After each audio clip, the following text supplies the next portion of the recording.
지구촌 곳곳에서 심각한 기후 위기를 나타내는 지표들이 속속 관측이 되고 있습니다. 세계 곳곳이 폭우로 씨름입니다. 이번 폭우 피해에 대해 외신들은 우리나라가 급격한 기후 변화의 영향을 겪고 있는 증거라고 분석하고 있습니다.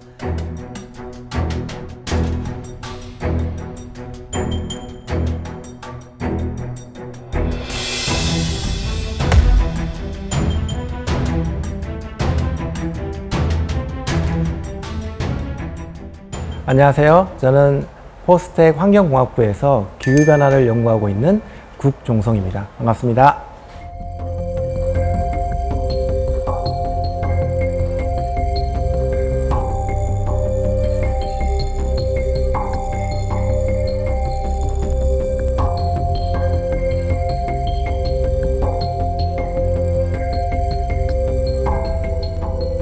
기후라는 것은 우리 일상생활하고 밀접하게 관련이 있기 때문에 이 기후를 이해하는 게 우리의 실생활 또는 미래의 어떤 삶에 직결적으로 연결되기 때문에 기후변화 문제를 연구하는 게 굉장히 중요합니다. 지구의 온도가 1도 올라가게 되면은 단순히 평균 기온이 1도 상승한 것뿐만 아니라 지구의 순환 패턴이 바뀌기 때문에 우리가 겪어보지 못한 극한 기후, 예를 들면은 슈퍼 태풍, 폭염, 한파, 집중호우, 가뭄 이런 현상들이 발생하기 때문에 이러한 극한 현상들에 대한 이해가 필요하게 된 것입니다.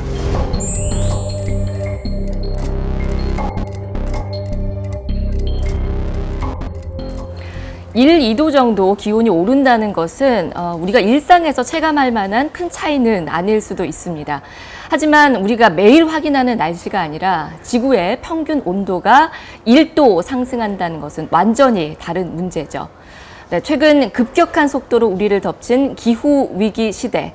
우리가 반드시 알아야 할 기후 이야기를 들려주실 분 오늘 톡톡 동해인에 모셨습니다. 포스텍 환경공학부 국종성 교수와 이야기 나눠보겠습니다. 교수님 안녕하세요. 네, 안녕하세요. 반갑습니다. 아니 요즘 이상기후라는 이야기를 많이 하는데요. 기후학자시잖아요. 날씨가 진짜 말 그대로 이상합니다. 그래서 저는 제 친구들이랑 날씨 얘기 좀 자주 하는데 날씨가 너무 이상해. 날씨가 정신이 좀 나간 것 같아. 이런 얘기들을 하거든요. 네. 기후학자들은 이럴 때 어떤 얘기 하는지 저는 궁금하더라고요. 전문 용어를 좀 쓸까 싶기도 하고요. 저희가 원래 그 기후를 연구하고 있긴 한데, 근데 일반인과 똑같습니다. 아, 그래요? 오늘 장마철인지 뻔히 알면서도 예. 오늘 운동을 나가야 되는데, 예. 이거 오늘 날씨가 왜 이런 거야? 왜 이렇게 이상한 거야? 이렇게 똑같은 얘기를 하고 있는 거죠. 일반인들과 별반 차이는 없다. 네, 그렇죠. 그리고 제가 이제 그저께 예. 이사를 했는데, 네. 저희 부인도 기상학자거든요. 근데 이사한 날 폭우가 내려가지고요. 그래서 낭패를 봤습니다. 그래서 주변 사람들이 뭐라고 하더라고요. 예. 아니 2명이 다 기상학을 전공했는데 어떻게 그러게요.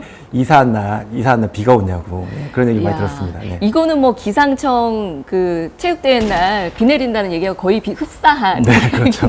놀림을 좀 많이 받으실 수도 있을 것 같습니다. 네.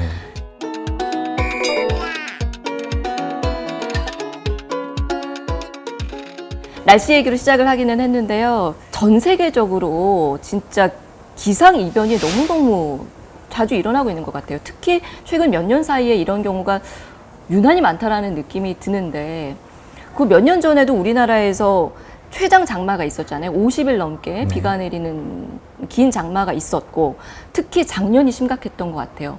유럽에서는 유례없는 폭염이 있었고요.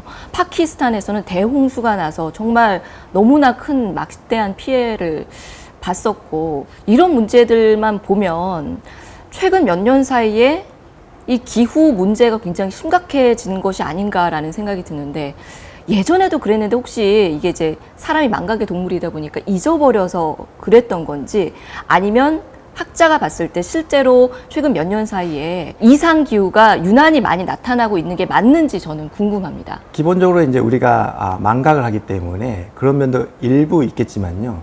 원래 우리의 기후는 따뜻하고 춥고 이게 왔다 갔다 하는 진자의 운동처럼 이게 진동을 하고 있는데요. 지구 온난화가 되면은 이 진자의 폭이 커집니다. 스윙이 커지는 거죠.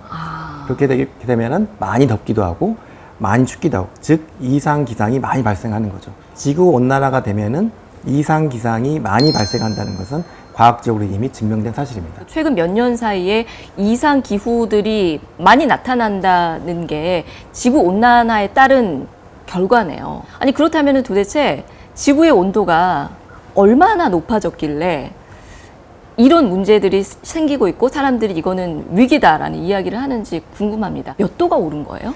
그 산업화 이전에 비해서 현재 지구의 온도가 약 1.1도 올라갔거든요. 그 1.1도라는 것은 이제 전 지구 이제 평균을 이야기하는 거고, 네. 어떤 지역은 더 많이 올라가기도 하고, 특히 북극 같은 경우는 굉장히 많이 올라가 있고요.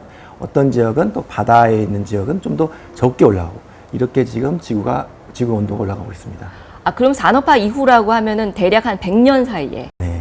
100년 사이에 1.1도 올라간 게 급격하게 오른 건가요? 과거의 지구의 역사를 보면은 지구의 온도가 지금보다 훨씬 높았을 때도 있고 훨씬 낮았을 때도 있습니다. 우리가 이제 다 알듯이 간빙기가 있고 빙하기가 있어요. 빙하기와 간빙기의 사이에 온도 차이가 6도 정도 되거든요. 아 6도밖에 차이가 안 나요? 네. 그러니까 그 1.1도가 굉장히 큰 폭이라는 걸 이야기하는 거고요. 그리고 더 중요한 건 뭐냐면 이 빙하기하고 간빙기에 한 6도가 올라가는데 약 10만 년 정도가 평균적으로 걸렸습니다. 그런데 우리는 100년 사이에 1.1도가 올라가기 때문에 엄청나게 빠르게 올라가고 있는 거죠. 그렇게 비교를 해주시니까 진짜 100년 사이에 1.1도라는 게 어마어마한 속도라는 게 조금 이제 체감이 됩니다. 네. 근데 기후 위기라고 이야기를 하잖아요, 요즘.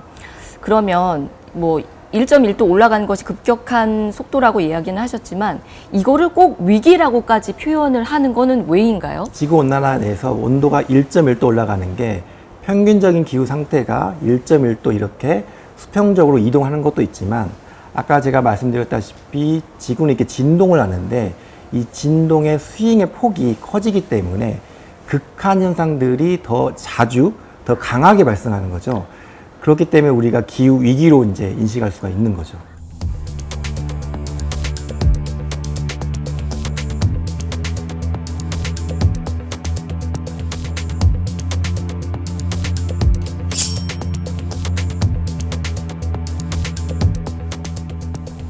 최근 들어서 지구의 기온이 지금 급격하게 상승하고 있는데요.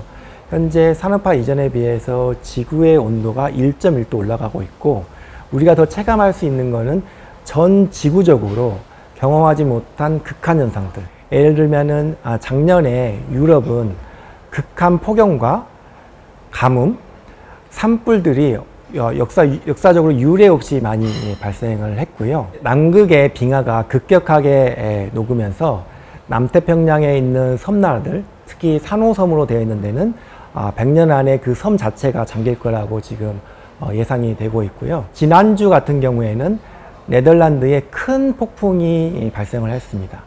보통 북유럽의 큰 폭풍은 북반구의 겨울철에 많이 발생하는데 여름철에 발생한 건 굉장히 이례적인 일이고 이게 기후변화와 연결될 거라고 과학자들이 이야기하고 있습니다. 그리고 작년에 파키스탄 같은 경우에는 2달 내내 강력한 집중호우가 계속 내리면서 엄청난 홍수가 발생해서 피해가 굉장히 누적된 걸로 보고되고 있습니다.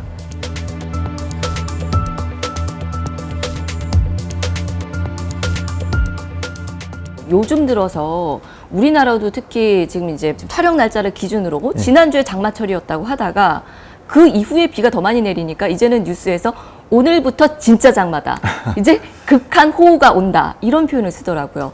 극한 호우라는 단어를 저는 이전에는 들어본 적이 없는 것 같거든요. 그럼 이런 단어도 예전에는 없었던 단어인가요, 혹시? 극한 현상이라는 것들은 이제 예전에도 이제 있었는데, 근데 이제 지구 온난화가 되면은 이제 공기 중에 수증기가 이제 증가하거든요. 네. 왜냐하면 공기가 가지고 있을 수 있는 수증기 양이 증가하기 때문에 그렇게 되면 지구의 온도가 1도 올라갈 때 공기가 가질 수 있는 수증기 양이 약 7% 증가합니다. 근데 집중호우라는 거는 이 주변에 있는 수증기를 몽땅 끌어올려다가 비로 내리는 거거든요. 그러니까 지구 온난화가 1도 올라가면 집중호우의 강도는 7%가 무조건 증가하게 되는 거죠. 그렇게 되기 때문에 이제 극한호우, 집중호우 이런 것들을 우리가 더 자주 이제 접하게 되는 거죠. 집중호우가 자주 내리는 이유도 지구 온난화와 다 연결이 네. 되어 있고 네. 100년 사이에 그 1.1도가 오른 그 결과물이 지금 우리가 겪고 있는 거군요. 네, 그렇게 이해할 수 있습니다. 또 그 영화도 제가 생각나는데 근 한 20년 전에 봤던 걸로 기억이 납니다. 투모로우라는 영화, 뭐 교수님 당연히 보셨을 것 네, 같은데요.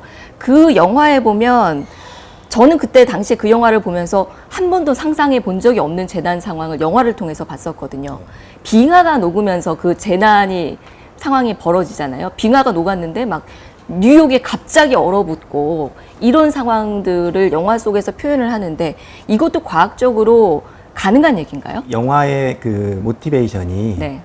그 과거의 이제 지구의 모습을 보고 한 거거든요. 과거에 이제 영거 드라이스라는 기간이 있었습니다. 그 기간은 어떤 기간이었냐면 빙하기에서 간빙기로 천천히 이제 움직이고 있는 기간이었는데요. 그게 온도가 천천히 상승하다가 약 몇십 년 사이에 5도에서 6도가 북반구의 온도가 떨어진 경우가 있었거든요. 그 기간을 우리가 영거 드라이스라고 하는데요. 그 기간이 1000년 동안 지속되다가 또 갑자기 10에서 20년 사이에 다시 5도에서 6도가 올라갔습니다.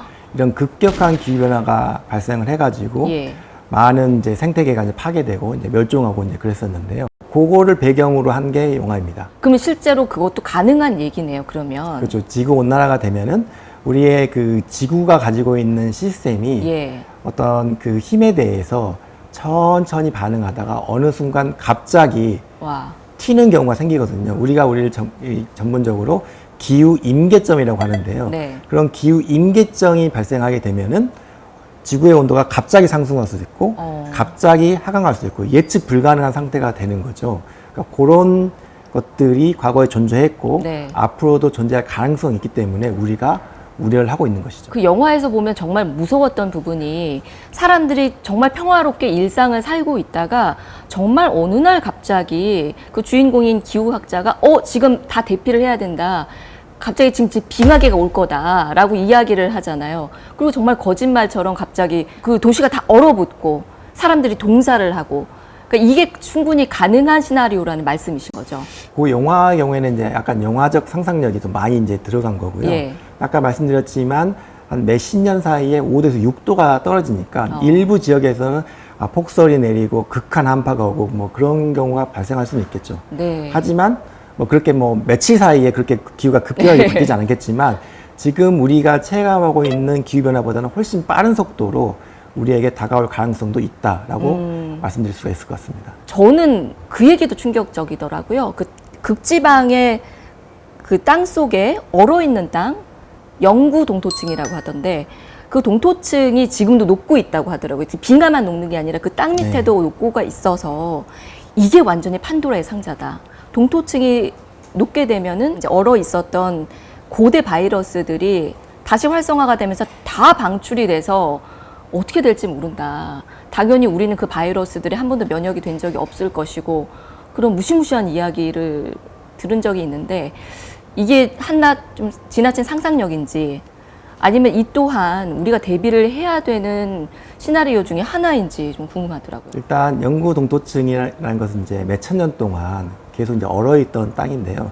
말씀하셨다시피 거기에는 그 몇천 년 전에 살았던 바이러스들이 있고 이것들이 얼면서 이제 대기 중으로 나올 수가 있는데 그게 어떤 영향을 미칠지는 아직까지는 잘 모르는 상태입니다. 그렇기 때문에 우리가 약간 그걸 대비해야 된다는 관점에서 이제 나온 얘기 같고요. 네. 근데 더 큰 문제는 영구 동토층이 이제 녹으면서 그동안 묻혀있던 탄소가 메탄가스라는 형태로 나오는데요. 이 메탄가스가 중요한 이유는 이산화탄소보다 온실 효과가 29배 이상 큽니다. 그래서 영구 동토층이 녹기 시작하면 예. 메탄가스가 대량으로 나올 수가 있고 이거에 의해서 지구 온난화가 가속화 될 수 있고 요게 제가 아까 말씀드린 지구 임계점을 약간 작동시킬 수 있다라는 우려가 있기 때문에 우리가 걱정하고 있는 것입니다. 지구의 온도가 올라가고 있고 빙하가 녹고 얼어있던 땅이 녹는 것만 문제가 아니라 그럼으로 인해서 지구가 뜨거워지고 있는 이 상황이 점점 더 훨씬 더 가속화될 수 있다. 네, 그렇죠. 너무 무서운 이야기인 것 같아요. 우리가 좀 딱 막을 수 있는 방법은 없나요? 한번 올라간 온도는 다시 낮출 방법은 전혀 없는 건가요? 여러 가지 이제 방법이 있는데 가장 제일 좋은 방법은 우리가 지금 탄소 중립 정책을 하는 것처럼 네. 탄소 중립을 빨리 이제 만드는 건데요. 네. 그러니까 탄소 중립이 되면 지구의 온도가 올라가는 건 막을 수 없지만 굉장히 천천히 올라갈 수 있게 만들고요. 그 다음 두 번째 방법은 이제 인간이 만든 기후변화의 위기니까 인간의 기술로서 해결하려고 하는 게 있는데요. 그게 기후공학 또는 지구공학이라는 게 있는데요. 그 지구공학은 특히 이제 두 가지로 나눌 수가 있습니다. 일단은 이산화탄소를 포집해가지고 땅 밑에 또는 바닷속 밑에 이제 묻어두는 기술이 있고요. 근데 아직까지 활발하게 연구되고 있지만 아직 이제 실용적으로 쓰기에는 아직까지는 시간이 걸리고요. 네. 두 번째 기술은 뭐냐면 이산화탄소를 조절하는 게 아니고 어차피 온도 증가하는 게 문제니까 네. 태양에서 오는 에너지 좀 줄이자. 그래서 이제 설국열차에서 보면은 갑자기 빙하기 오잖아요. 그게 어떻게 된 거냐면은 지구온난화가 심각해지니까 과학자들이 성층권에 미세먼지를 그쪽에 뿌립니다. 이게 미세먼지 같은 가스, 에어로졸 가스를 뿌리게 되면은 막을 만들어서. 그렇죠. 네. 그러면 태양 복사 에너지를 차단하고 반사시켜 가지고 지구로 들어오는 에너지 양을 줄이거든요. 그렇게 돼서 온도를 조절하는 능력이 있습니다. 이 방법이 이제 충분히 가능한데요. 네. 문제는 뭐냐면 우리 지구를 충분히 잘 알고 있다는 가정이 있어야 되거든요. 그러니까 설국열차는 왜 갑자기 빙하기 왔냐면 과학자들이 너무 과신한 거죠. 나는 우리 지구를 잘 알고 있어. 이렇게 생각을 해서 에어로졸을 이만큼 뿌리면 한 1도 정도만 떨어질 거라고 생각했는데 지구는 자체적으로 증폭하는 작용이 있거든요. 그래서 너무 이런 증폭작용이 커가지고 온도를 줄인 나머지 더 내려가지고 빙하기가 오는 거죠. 그러니까 우리가 지구를 충분히 잘 이해하고 있고 네. 장점과 단점을 충분히 이해하고 있다면은 그런 기술로서 우리가 해결할 수도 있는 거죠. 예.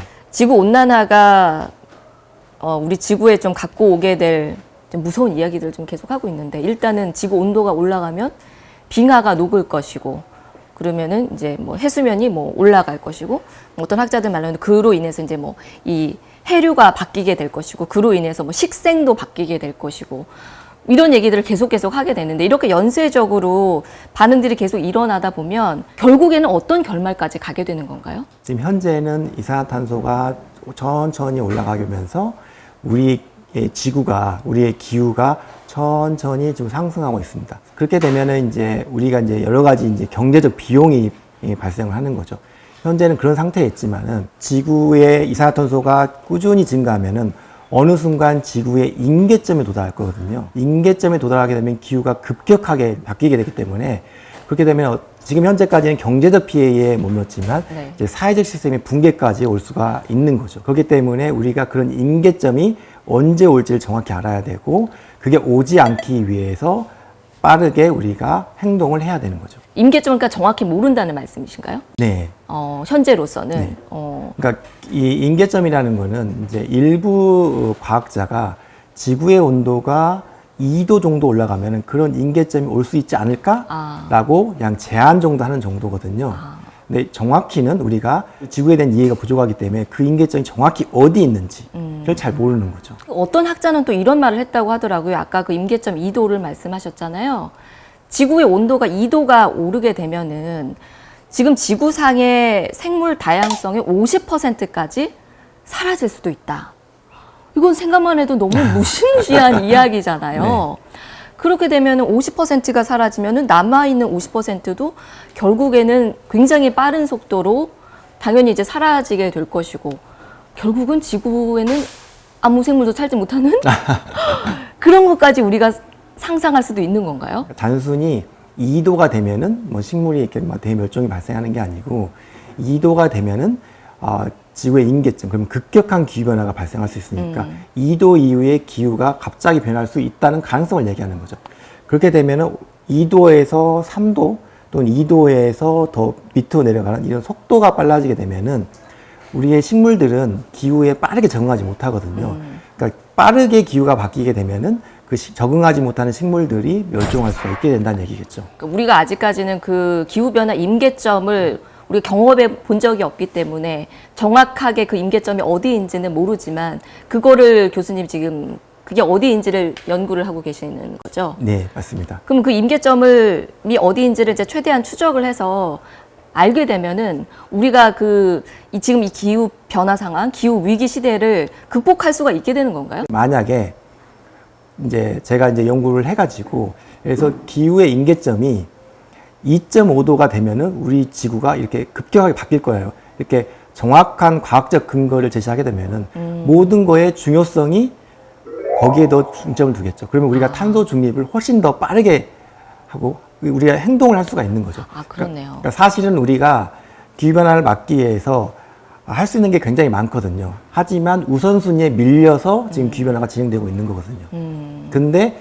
우리가 명확한 과학적 근거를 제시하게 되면은 우리 전 세계가 쉽게 합의를 할 수가 있게 되는 거죠. 예. 그렇기 때문에 그런 정확한 과학적 정보를 주는 게 저의 임무라고 생각합니다. 그렇군요. 네.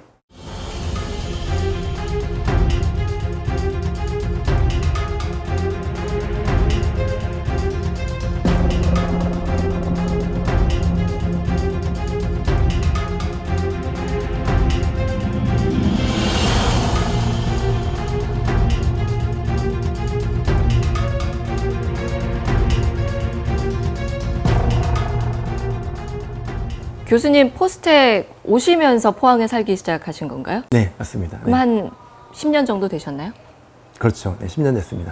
이제 10년 정도 사셨으면 포항에서도 적응 충분히 하셨을 거고 네. 기후학자가 봤을 때도 포항만이 갖고 있는 기후적인 특징이 보이나요? 포항은 아마 기후적으로 굉장히 독특한 특징을 가지고 있는데요. 서쪽에는 산이 있고 동쪽에는 바다가 있습니다. 근데 이 동해 바다, 특히 포항 앞바다에는 그 용승이 있거든요. 용승이라는 건 뭐냐면 바다 밑에 있는 찬물이 올라오는 거죠. 그래서 이제 포항의 기후는 바람의 방향에 따라 굉장히 많이 바뀌거든요.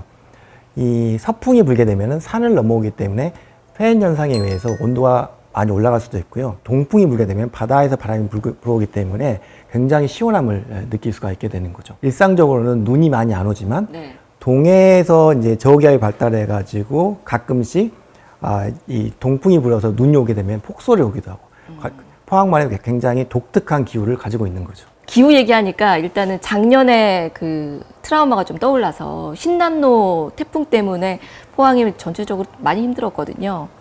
올해도 혹시 또 그럴까봐 많이들 좀 걱정들을 하고 계십니다. 신남노 같은 태풍이 올해도 또 올 수도 있나요? 태풍 예보는 기상청이 이제 잘하기 때문에 제가 어떻게 올해 태풍이 온다 안 온다 이렇게 말씀드릴 수 없지만 네. 저는 기후를 연구하기 때문에 기후 관점에서 두 가지 점을 말씀드리고 싶은데요. 일단 지구 온난화가 되면은 바닷물이 따뜻해지고 그 다음에 공기 중에 수증기가 많아지기 때문에 태풍이 더 강하게 발달할 수 있습니다. 그래서 태풍이 온다면 더 피해가 커질 수가 있고요. 두 번째는 이제 올해는 이 동태평양과 열대의 동태평양과 중태평양의 바닷물 온도가 올라가는 엘니뇨가 지금 강하게 발달하고 있거든요. 네네. 근데 엘니뇨가 발달하는 기간에는 태풍이 우리나라에 영향을 주는 확률이 줄어듭니다. 올해는 태풍이 올 확률이 좀 낮다. 이렇게 말씀드릴 수가 있습니다. 일단은 결론적으로는 올해는 그런 큰 태풍이 올 확률은 좀 낮아 보인다. 네. 하지만 오면 강한 게 올 수 있다. 일단은 올해 태풍 상황은 일단 좀 지켜보는 걸로. 올 확률이 낮아 보이지만 온다면 크게 올 수도 있다. 네, 맞습니다. 왜 보통 바닷가에 있는 도시들 보면은 마을 주변이나 이런 데다가 방벽을 이렇게 뭐 높이 세운다든지 그런 것들 하잖아요. 포항도 그런 거 좀 필요할까요? 일단 저는 필요하다고 생각합니다. 그러니까 포항이 우리나라 이제 해안가 중에서 가장 해수면 상승이 큰 지역이거든요. 포항 지역은 바다가 전반적으로 깊기 때문에요. 네. 이제 해수면 상승은 이제 열 팽창에 의해서 이제 한 50% 정도가 설명이 되거든요. 그러니까 깊은 바다가 있는 곳에서 해수면 상승이 많이 일어납니다. 그래서 이제 포항 지역은 바다가 깊기 때문에 해수면 상승이 우리나라에서 가장 빠르게 이제 증가하고 있는 지역이라서 강한 태풍이나 강한 바람이 불게 되면은 해일이 올 가능성이 조금씩 더 높아지고 있는 것이죠. 포항도 해일이나 쓰나미로부터 안전한 지역이라고 볼 수는 없는 거네요. 맞습니다. 야, 지금 준비를 좀 대비를 철저히 해야겠다. 이런 또 생각이 들었습니다.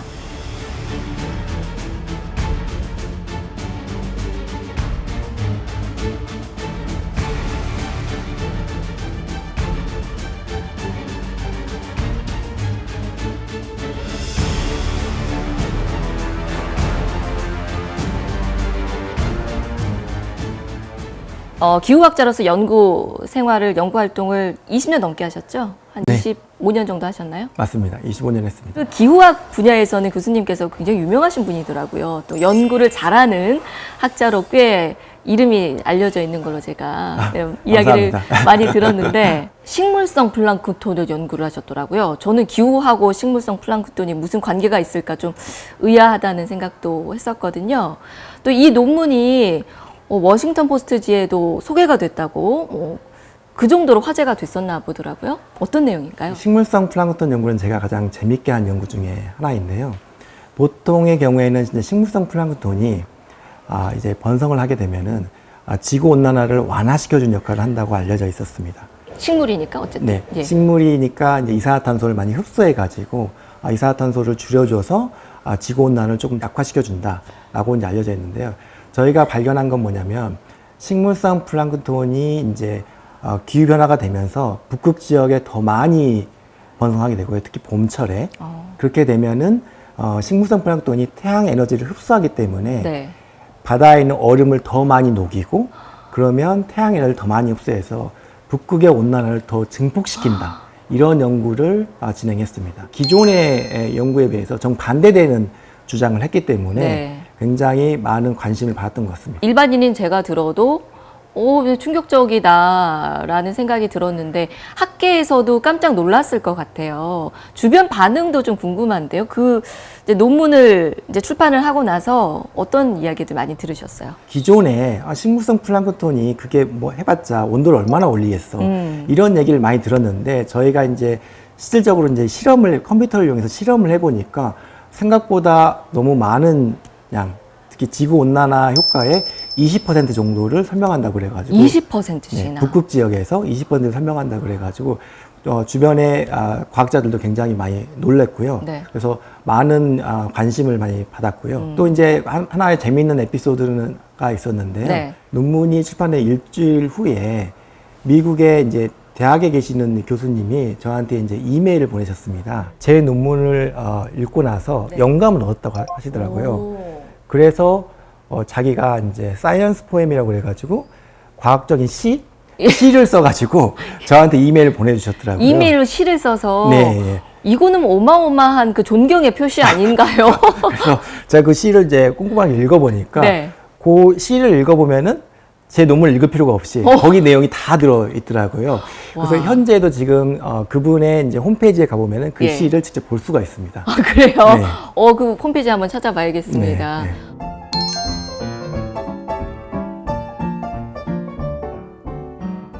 또 한 가지 궁금한 것은 과학자라면은 응당 이제 연구를 위해서는 실험이 필수적으로 필요하잖아요. 이게 증명을 해야 되니까. 아니 기후학을 하는 분은 실험을 어떻게 할까? 지구를 대상으로 실험을 할 수도 없잖아요. 지구를 훼손시키면 안 되니까요. 그리고 너무 거대하고.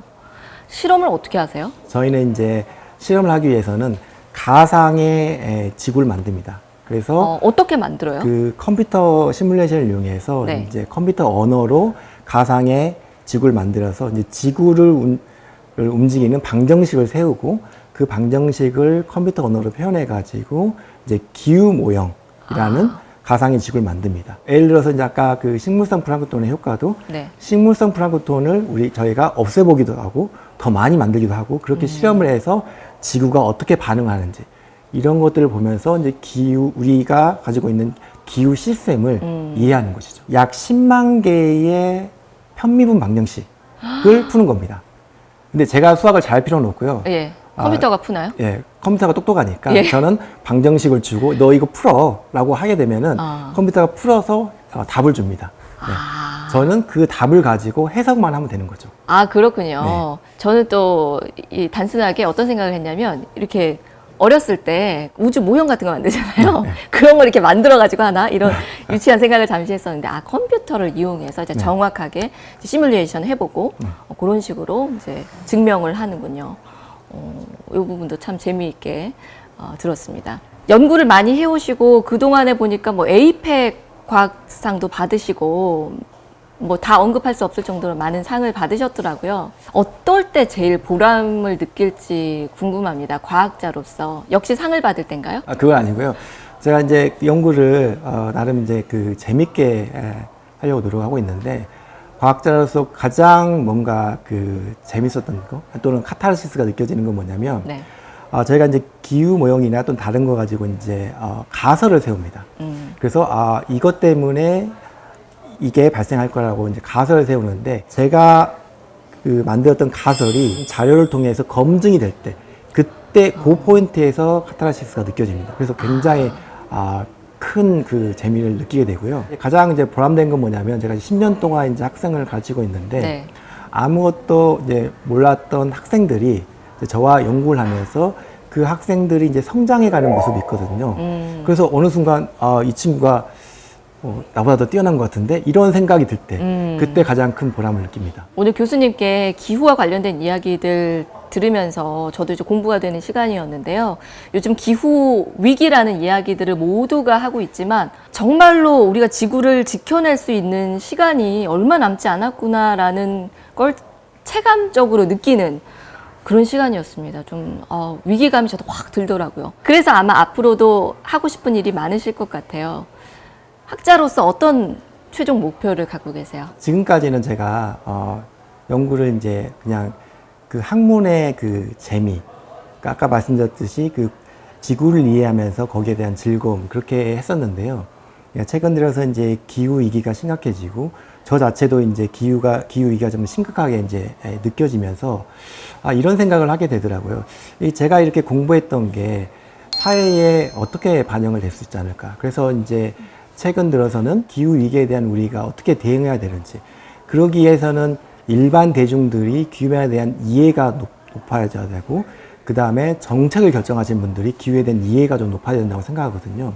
그래서 최근 들어서는 거기에 좀 더 중점을 두고 대중들에게 기후 변화를 좀 더 이해시키고, 특히 정책 입안자들에게 이런 정보가 우리가 필요하고 이런 연구를 해야 되고 우리가 지금 행동해야 된다, 이런 것에 대해서 좀 목소리를 좀 높이려고 하고 있고 앞으로도 그렇게 할 예정입니다. 지금 그럼 하고 있는 혹시 프로그램 같은 것도 있나요? 대중 강연에 네. 많이 이제 참여하려고 하고 있고요.